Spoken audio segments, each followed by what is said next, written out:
মাঠে আগ্রাসী ব্যাটিংয়ের জন্য পরিচিত ডেভিড ওয়ার্নার, কিন্তু এবার ব্যাট হাতে নয়, সম্পূর্ণ ভিন্ন কারণে শিরোনামে ওজি এই সাবেক ওপেনার। মদ্যপ অবস্থায় গাড়ি চালানোর ঘটনায় কঠিন শাস্তি পেয়েছেন তিনি।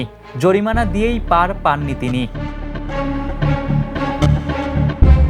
সিডনির ওয়েভারলি লোকাল কোর্টে শুনানি শেষে ৩৯ বছর বয়সী ওয়ার্নারকে ১,৫০০ অস্ট্রেলিয়ান ডলার জরিমানা করা হয়েছে, বাংলাদেশি মুদ্রায় যার পরিমাণ প্রায় ১,৩০,০০০ টাকা। তবে শাস্তির সবচেয়ে আলোচিত অংশ জরিমানা নয়।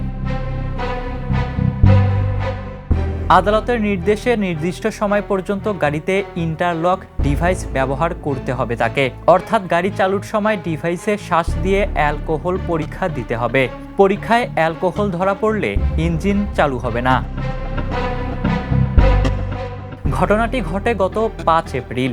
সিডনির পূর্বাঞ্চলে পুলিশের রোড সাইড চেকে ওয়ার্নারের গাড়ি থামানো হয়। পরে পরীক্ষায় তার রক্তে অ্যালকোহলের মাত্রা পাওয়া যায় 0.104, যা বৈধ সীমানার দ্বিগুণেরও বেশি।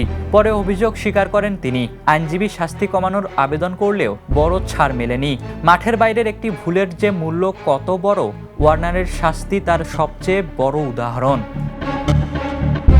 Ishtiaq Mahin, the news.